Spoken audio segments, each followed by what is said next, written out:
Assalamu alaikum dear students. Welcome to my YouTube channel Quick Learning Zone. As you know, we are studying first chapter of ninth class biology which is Introduction to Biology. Last lecture में हम लोगों ने discuss किया था कि levels of organisation क्या होता है और हम लोगों ने लेवल्स भी डिस्कस किए थे कौन कौन से बायोलॉजिकल लेवल्स ऑफ ऑर्गेनाइजेशंस है और हम लोगों ने दो लेवल्स सब atomic and atomic level molecular level को डिटेल से स्टडी भी किया था। आज के लेक्चर में हम लोग रिमेनिंग लेवल्स को डिस्कस करेंगे जो कि organelle and cell level, tissue level, organ and organ system level, individual level, population level, community level और लास्ट पे हम लोग डिस्कस करेंगे बायोस्फीयर लेवल को। आज हम सबसे पहले पढ़ेंगे ऑर्गेनेली एंड सेल लेवल को। Organelle level, biomolecules assemble in a particular way and form organelles. हम लोगों ने पहले पढ़ा था कि सब एटॉमिक पार्टिकल्स यानी कि इलेक्ट्रॉन, प्रोटॉन और न्यूट्रॉन्स मिलते हैं तो बनते हैं एटम्स। जब सिंगल काइंड ऑफ एटम्स मिलते हैं तो बनाते हैं बायो एलिमेंट्स, वो एलिमेंट्स जो कि लिविंग ऑर्गेनिजम्स में पाए जाते हैं। जब बायो एलिमेंट्स थ्रू आयनिक और कोवलेंट बॉन्ड मिलते हैं तो बनाते हैं बायोमॉलिक्यूल्स। अब बायोमॉलिक्यूल्स आपस में पर्टिकुलर वे से मिलते हैं तो बनाते हैं organelles. Definition, the organelles are actually subcellular structures in the cell. Organelles दरअसल छोटे छोटे सेलुलर स्ट्रक्चर्स हैं जो कि सेल के अंदर पाए जाते हैं। Function, each type of organelle is specialised to perform a specific function. हर ऑर्गेनेली सेल के अंदर अपना एक मखसूस काम करती है। मिसाल के तौर पर mitochondria are specialised for cellular respiration. Cellular respiration किसे कहते हैं? सेलुलर रेस्पिरेशन वो अमल है जिसके ज़रिए जानदार ग्लूकोज यानी खुराक से एनर्जी हासिल करते हैं। वो क्या करते हैं? खुराक को तोड़ते हैं और उससे in the form of ATP energy हासिल करते हैं। Ribosomes are specialised for protein synthesis. Ribosomes जो है वो प्रोटीन बनाती हैं। राइबोसोम ऑर्गेनेलीज प्रोटीन बनाती हैं और माइटोकॉन्ड्रिया ऑर्गेनेलीज सेलुलर रेस्पिरेशन में मदद करती हैं। नेक्स्ट लेवल हम लोग डिस्कस करेंगे cell level. Different organelles combine to form cell. मुख्तलिफ ऑर्गेनेलीज जब आपस में मिलती हैं तो बनाती हैं cell. Cell is the structural and functional unit of living things. जितने भी लिविंग ऑर्गेनिजम्स हैं उन सब में स्ट्रक्चरल और फंक्शनल यूनिट है सेल। यानी कि सेल जो है वो लिविंग ऑर्गेनिजम्स का बिल्डिंग ब्लॉक है। उसके सारे स्ट्रक्चर्स भी बनवाता है और उसके सारे फंक्शंस भी परफॉर्म करवाता है।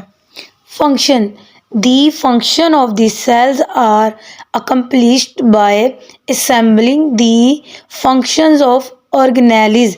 सारी ऑर्गेनेलीज के जो फंक्शंस मिलते हैं तो फिर सेल के फंक्शन बनते हैं। Number and types of cell, किस जानदार में कितने तादाद में सेल्स पाए जाते हैं और किस टाइप के सेल्स पाए जाते हैं। Unicellular, in prokaryotes and most protists the entire organism consists of a single cell। Prokaryotes यानी कि बैक्टीरिया एंड मोस्ट प्रोटिस्ट और प्रोटिस्ट यानी कि प्रोटोजोआ, फंजाई वगैरह के केस में जो सारे का सारा ऑर्गेनिज्म है वो एक सेल से मिलके बना होता है और उन जानदारों को कहते हैं unicellular organisms. Multicellular, in the case of most fungi, all animals and all plants, the organism consists of up to trillions of cell। Fungi, जानवरों, पौधों के केस में जो एक जानदार है मिलियन नहीं, बिलियन नहीं, ट्रिलियंस ऑफ सेल्स पर मुश्तमिल होता है। ऐसे जानदारों को मल्टी सेलुलर ऑर्गेनिजम्स कहते हैं। नेक्स्ट लेवल हम लोग डिस्कस करेंगे tissue level.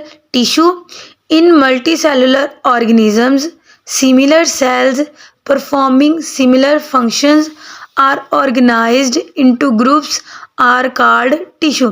Multi cellular organisms में सिमिलर सेल्स यानी कि वो सेल्स जिनका फंक्शन सेम हो वो मिलते हैं तो बनाते हैं टिश्यू।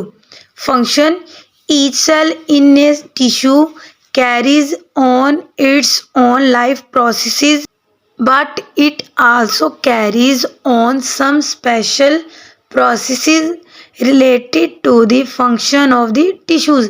हर सेल अपना एक स्पेसिफिक फंक्शन तो परफॉर्म करता ही है, लेकिन अपने फंक्शन से रिलेटेड कोई सेल का फंक्शन हो उससे भी वो परफॉर्म करने में हेल्प करता है। For example cellular respiration and protein synthesis. एक सेल के अंदर जितने भी माइटोकॉन्ड्रिया हैं उनका क्या काम है? Cellular respiration. सारे माइटोकॉन्ड्रिया मिलके क्या बनाएंगे? टिश्यू, और वो एक फंक्शन परफॉर्म करेंगे, कौन सा? Cellular respiration. इसी तरह सारे राइबोसोम्स मिलके क्या बनाएंगे? टिश्यूज़ की मुख्तलिफ टाइप्स भी हैं। प्लांट्स में डिफरेंट टिश्यूज़ पाए जाते हैं, एनिमल्स में डिफरेंट टिश्यूज़ पाए जाते हैं। Plant tissues, there are different types of tissues. Plants में एपिडर्मल टिश्यूज़, ग्राउंड टिश्यूज़ वगैरह पाए जाते हैं। Animal tissues are also of different types, for example nervous tissue, muscular tissue वगैरह। ये सारे टिश्यूज़ अपना फंक्शन परफॉर्म करते हैं और बनाते हैं function of the organ. Next level जो हम लोग स्टडी करने लगे हैं वो है organ level. What is organ? In multi cellular organisms more than one type of tissues having related functions are organized together and make a unit called organ। multicellular organisms में one type of tissues यानी कि वो tissues जिनका function एक जैसा हो, related function हो, relevant हो, वो ऑर्गेनाइज होते हैं और बनाते हैं ऑर्गन। फंक्शन, डिफरेंट टिश्यूज़ के जो फंक्शंस हैं वो मिलेंगे और कलेक्टिवली बना देंगे ऑर्गन का function. For example stomach is an organ specialised for the digestion of proteins and for storing food. मिसाल के तौर पर स्टमक जो है, मैदा एक ऑर्गन है और इसका काम क्या है? डाइजेशन, प्रोटीन्स की डाइजेशन और फूड को स्टोर करना। स्टमक के अंदर डिफरेंट टिश्यूज़ मिलके स्टमक का फंक्शन परफॉर्म करते हैं। Tissues, two major types of tissues are present in its structure. कौन कौन से टिश्यूज़ पाए जाते हैं? एपिथेलियल टिश्यू और मस्कुलर टिश्यू। एपिथेलियल टिश्यू का क्या काम है? एपिथेलियल जिसे कि ग्लैंडुलर टिश्यूज़ भी कहा जाता है, secretes gastric juice for the digestion of protein। Protein की डाइजेशन का काम एपिथेलियल टिश्यूज़ करते हैं। वो क्या करते हैं? प्रोटीन की डाइजेशन के लिए गैस्ट्रिक जूस सिक्रिएट करते हैं। सेकेंड टिश्यू है muscular tissue. Muscular tissue performs contraction of stomach wall for grinding of food and moving food to posterior end। Muscular tissues food की ग्राइंडिंग के लिए स्टमक वाल्स को contract यानी कि सिकुड़ने में मदद देते हैं और खुराक को पोस्टीरियर एंड यानी कि पिछली तरफ धकेल देते हैं, जहाँ पे खुराक स्टोर हो जाती है और वो स्टोरिंग फूड का फंक्शन परफॉर्म करते हैं। इन दोनों टिश्यूज़ का फंक्शन मिलके बन जाता है स्टमक यानी कि ऑर्गन का फंक्शन। नेक्स्ट लेवल है organ system level. What is organ system? Multi cellular organisms में डिफरेंट ऑर्गेनिजम्स लेकिन वो सेम फंक्शन परफॉर्म करते हो, ऑर्गेनाइज टुगेदर आपस में मिलते हैं तो बनाते हैं ऑर्गन सिस्टम। फंक्शन, हर ऑर्गन अपना अपना स्पेसिफिक यानी कि मखसूस फंक्शन परफॉर्म करता है। उन सब ऑर्गन्स के जो फंक्शन हैं वो आपस में मिलते हैं और ऑर्गन सिस्टम के फंक्शन के तौर पर अपीयर होते हैं। फॉर एग्ज़ाम्पल डाइजेस्टिव सिस्टम जो है वो ऑर्गन सिस्टम की एक एग्जाम्पल है। डाइजेस्टिव सिस्टम के अंदर जितने भी ऑर्गन्स हैं, for example oral cavity, stomach, small intestine, large intestine, liver and pancreas, ये सारे ऑर्गन्स मिलके डाइजेशन का प्रोसेस परफॉर्म करते हैं। जो नेक्स्ट लेवल हम लोग डिस्कस करेंगे वो है individual level. How individual is formed. Individual कैसे बनता है? डिफरेंट ऑर्गन्स और ऑर्गन सिस्टम्स मिलते हैं आपस में तो बनाते हैं एक इंडिविजुअल और ऑर्गेनिज्म यानी कि एक फर्द। एक इंडिविजुअल के अंदर जितने भी फंक्शंस होते हैं ऑर्गन्स और ऑर्गन सिस्टम के, वो सारे कोऑर्डिनेटेड होते हैं, एक दूसरे के साथ बाहमी ताउन के साथ होते हैं। For example, when a man is engaged in continuous and hard exercise, not only his muscles are working but also there is an increase in the rate of respiration and heartbeat. For example, जब एक आदमी बहुत ज़्यादा मुशक्क़त वाला यानी कि hard exercise कर रहा होता है, तो ना सिर्फ उसके मसल्स काम करते हैं बल्कि उसकी हार्ट बीट रेट भी ज़्यादा हो जाता है और सांस और अमले तनफ़ुस भी ज़्यादा हो जाता है। नेक्स्ट लेवल हम लोग डिस्कस करेंगे population level. What is population? A population is defined as a group of organisms of the same species located at the same place in the same time. जब एक ही स्पीशीज़ के लोग एक ही वक्त में एक ही जगह पे रह रहे हों तो उसे कहते हैं population. For example, human population in Pakistan in 2010 comprises of 173.5 million individual. मिसाल के तौर पर 2010 में पाकिस्तान की पॉपुलेशन 173.5 मिलियन अफराद पर मुश्तमिल थी। नेक्स्ट लेवल है जी community level. What is community? Community में डिफरेंट पॉपुलेशन जब एक दूसरे के साथ इंटरेक्ट करती हैं और एक सेम इन्वायरमेंट में रहती हैं तो उसे कहते हैं कम्युनिटी।